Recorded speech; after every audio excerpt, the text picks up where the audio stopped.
Bismillahirrahmanirrahim. Assalamualaikum warahmatullahi wabarakatuh.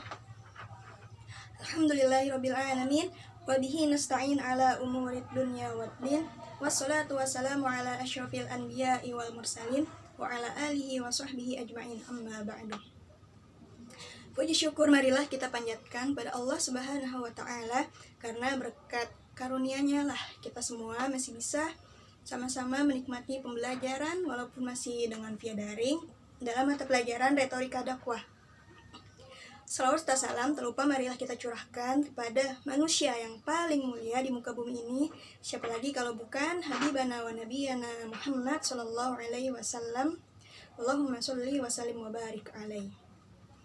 Yang terhormat kepada Al-Ustadz Ahmad Rafi Syamsuri selaku dosen kami pada mata kuliah retorika dakwah, serta teman-teman yang insya Allah dilindungi oleh Allah Subhanahu wa Ta'ala. Nah, baiklah teman-teman, sebelum saya menyampaikan materi saya pada kesempatan kali ini, izinkan saya untuk bertanya dulu pada teman-teman semua. Nah, di sini apakah teman-teman pernah mengikuti suatu pelatihan motivasi? Mengikuti suatu pelatihan motivasi untuk menjadikan diri kita lebih baik lagi, mengikuti pelatihan motivasi untuk menemukan suatu keahlian yang ada pada diri kita. Nah, apakah teman-teman pernah mengikutinya? Dan jika teman-teman sudah pernah mengikutinya, apakah teman-teman sudah merasakan manfaat dari pelatihan motivasi tersebut? Nah, silakan ya dijawab teman-teman ya. Nah, karena pada faktanya motivasi saja tidak begitu berpengaruh terhadap perubahan diri kita. Pelatihan motivasi saja tidak begitu berpengaruh terhadap suatu keahlian yang ingin kita miliki. Walaupun pada faktanya motivasi memang begitu dahsyat ya, dia bisa mengubah seorang yang tadinya pesimis menjadi optimis. Namun itu semua belum cukup teman-teman. Nah, kunci perubahan yang ada dalam diri kita itu ya ada di diri teman-teman sendiri, yaitu pada sebuah yang namanya habits. Maka pada kesempatan kali ini izinkan saya untuk membawakan suatu materi yang berjudul The Power of Habits, atau kekuatan dari sebuah pembiasaan. Nah, marilah kita melihat kepada tokoh muslim yang berpengaruh. Sebut saja yang pertama itu ada Al-Imam Asy-Syafi'i. Siapa sih di antara kita yang tidak mengenal beliau? Mungkin seluruh muslim di dunia ini sudah mengenal sosok beliau, yaitu seorang tokoh yang sudah mendirikan mazhab Syafi'i. Nah, beliau dibesarkan dalam keadaan yatim. Namun, ketika usianya belum genap 7 tahun, beliau sudah mampu menghafalkan Al-Quran, seluruh Al-Quran. Bukan hanya itu, beliau juga mampu untuk menghafalkan kitab Al-Muwatta, karya gurunya sendiri yaitu Imam Malik. Dan bukan hanya itu, beliau juga mampu untuk menghafalkan nasab-nasab serta sejarah dari Arab. Selain Imam Syafi'i, kita juga mengenal tokoh yaitu Khalid bin Walid. Nah, beliau adalah seorang yang pandai dalam mengatur strategi peperangan. Seorang yang memiliki fisik kuat, kemudian permainan dalam pedang, tombak, dan juga panahnya termasuk permainan yang terbaik di kalangan penduduk Arab. Nah, kemudian hebatnya lagi Khalid bin Walid ini sering sekali menang ketika menghadapi peperangan dan jarang sekali kalah. Makanya beliau dijuluki apa teman-teman? Nah, siapa yang tahu? Yaitu beliau dijuluki sebagai pedang Allah yang terhunus. Nah, ketika kita sudah mendengar kehebatan dari tokoh muslim tadi teman-teman, sayangnya kebanyakan di antara kita hanya terdiam pada kata takjub saja. Kita hanya terdiam pada rasa kagum saja, sudah selesai. Karena kita berpikir, wah Masya Allah ya Imam Syafi'i bisa menghafal Quran ketika masih kecil. Nah, tapi itu kan Imam Syafi'i, itu bukan aku mah apa atuh gitu kan. Aku aja ngafalin 1 juz Al-Quran aja lama banget, boro-boro 30 juz. Nah, kebanyakan kita akan berhenti pada rasa kagum saja. Nah, tapi pernah nggak kita berpikir, ya Allah, kenapa sih Imam Syafi'i kok bisa ya menghafal Al-Quran ketika umurnya termasuk kecil ya, 7 tahun.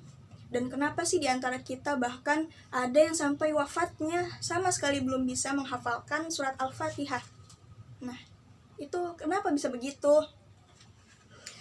Kemudian mungkin ada di antara kita yang berpikir bahwa suatu keahlian itu sesuatu yang bisa diwariskan dari gen dan darah, dari orang tua kita dan dari sebelum-sebelumnya. Padahal kenyataannya berbanding terbalik. Suatu keahlian itu tidak bisa diwariskan. Namun, keahlian bisa kita dapatkan dari suatu latihan dan juga pengulangan yang terus-menerus. Dan itulah yang dinamakan dengan habits. Nah, teman-teman, jika diilustrasikan seperti ini ya, apakah teman-teman pernah melihat suatu pertunjukan sulap, yaitu ketika ada pesulap yang tadinya dengan tangan kosong, tiba-tiba ia bisa mengeluarkan 1 kartu, 2 kartu, 3 kartu, bahkan hingga puluhan kartu dia bisa keluarkan dari tangannya yang tadinya kosong. Atau bahkan dalam saku bajunya yang tadinya bajunya itu kosong, gak ada apa-apa di sakunya, tiba-tiba ia bisa mengeluarkan 1, 2, 3, bahkan hingga ratusan ya. Kadang kartunya itu sampai dibuang-buang-buang saking banyak kartu yang bisa dia hasilkan dari tangannya. Nah, memang pesulap itu dilatih untuk hanya menampilkan kondisi di awal saja dan juga kondisi di akhir, serta menghilangkan sebuah proses di tengah-tengahnya. Nah, proses inilah yang menjadi suatu keahlian dari pesulap tersebut. Dan keahlian ini diperoleh dari suatu latihan. Pesulap ini membutuhkan beribu-ribu jam untuk latihan. Nah, dari hasil tersebut maka terbentuklah yang namanya kecepatan gerakan tanpa ada celah. Maka akan terbentuklah suatu gerakan yang otomatis. Nah, inilah yang disebut sebagai habit, yaitu gerakan otomatis tanpa berpikir. Nah, coba nih teman-teman bayangkan ya, jika si pesulap tersebut menampilkan prosesnya, atau istilahnya bisa kita sebut sebagai mereview cara mengeluarkan kartu. Nah, kita sebagai penonton tentu kita tidak akan merasakan yang namanya kagum, karena ketika kita tahu prosesnya, kita akan berpikir, oh gitu doang, ya elah gitu doang, kita juga bisa gitu kan. Maka yang namanya rasa kagum itu akan hilang karena kita udah tahu prosesnya. Begitu pula sama dengan Imam Asy-Syafi'i, ketika kita tahu proses beliau, kenapa sih bisa kok dalam umur yang masih muda bisa menghafalkan Quran. Ketika kita tahu prosesnya, kita juga akan merasa, oh gitu doang, coba saya dulu gitu, saya juga bisa kok kayak Imam Syafi'i.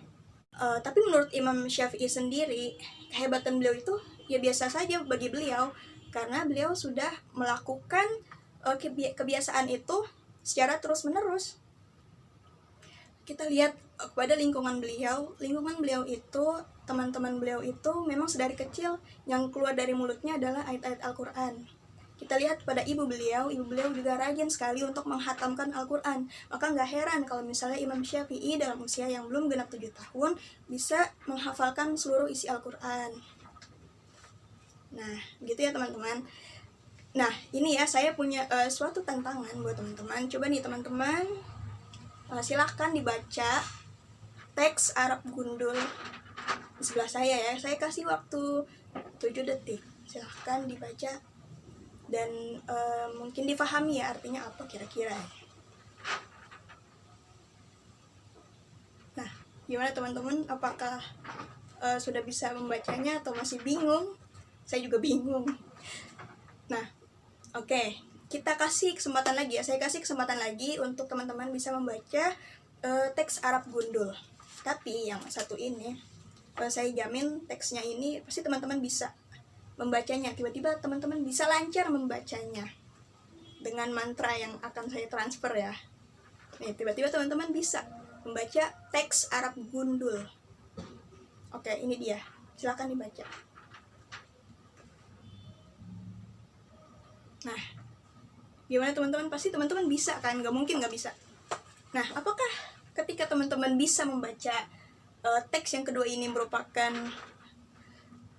magic yang saya berikan, yang saya transfer tadi lewat teman-teman?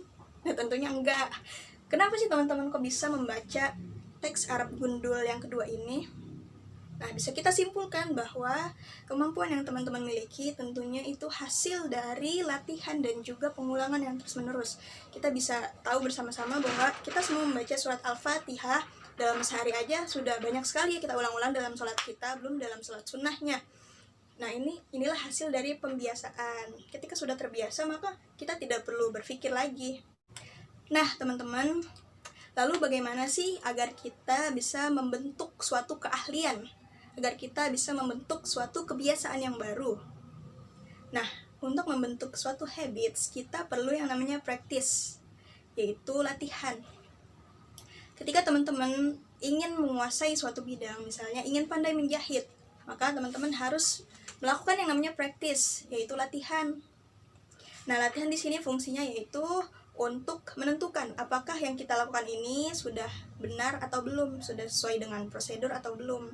Apakah ketika kita menjahit, jahitan kita sudah benar atau masih berantakan. Makanya kita membutuhkan yang namanya practice. Selain practice, kita juga butuh yang namanya repetition, yaitu pengulangan yang terus-menerus tentunya ya. Nah, pengulangan di sini dibutuhkan untuk semakin membuat kita mahir dalam melakukan suatu aktivitas kita dan agar membuat kita terbiasa dengan suatu aktivitas baru kita. Nah, ketika dua-duanya ini sudah kita jalankan, maka insya Allah kebiasaan atau suatu keahlian yang ingin kita capai itu dapat kita nikmati, dapat kita laksanakan dengan istiqomah.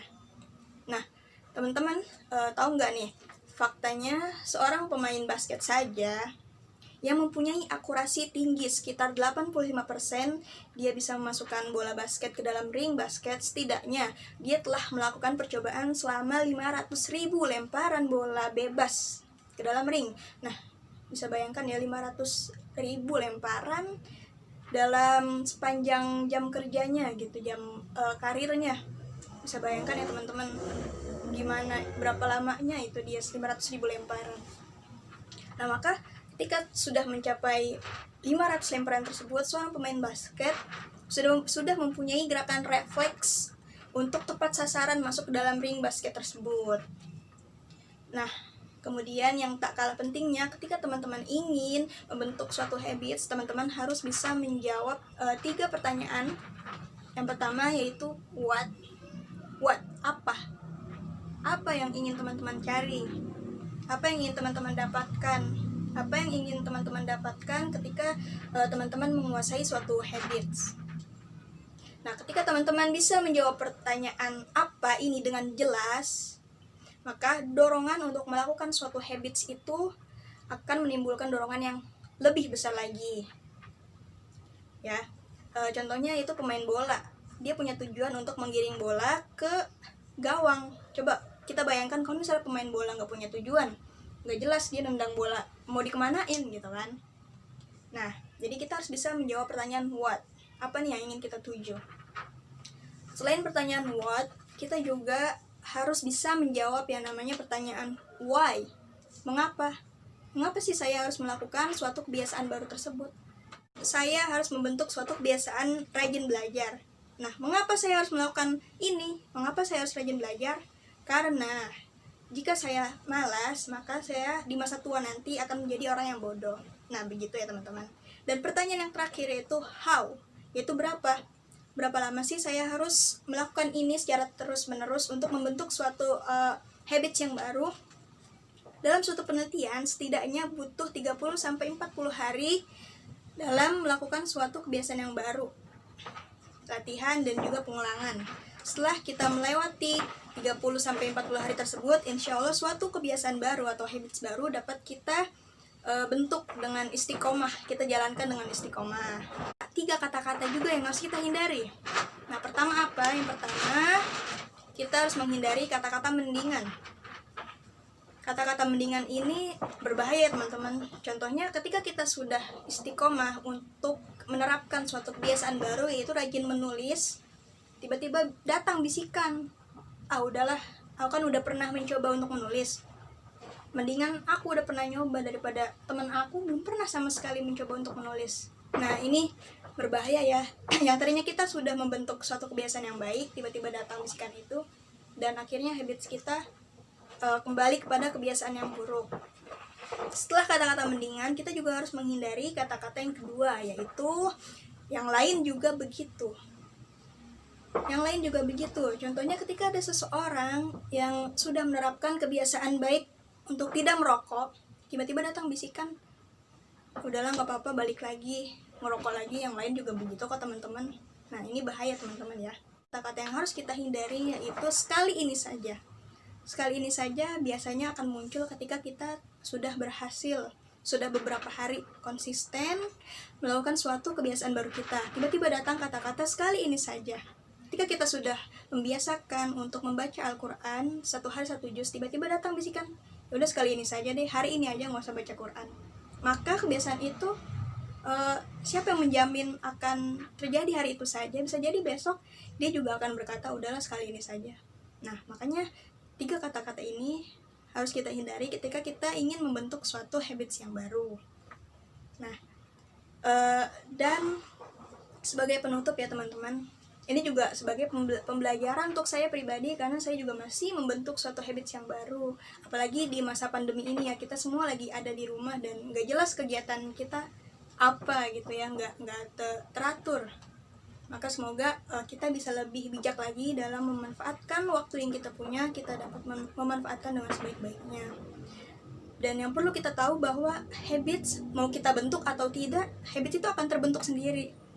Ketika kita tidak membentuk habits kita, ketika kita malas untuk membaca, maka akan terbentuk habits malas membaca. Tapi ketika kita membentuk habits rajin membaca, maka habits itu akan terbentuk sebagai habits yang habits rajin membaca. Nah, maka pilihannya ada di tangan kita masing-masing. Apakah kita ingin membentuk habits kita, atau kita akan membiarkan begitu saja sehingga akan terbentuk suatu habits yang buruk.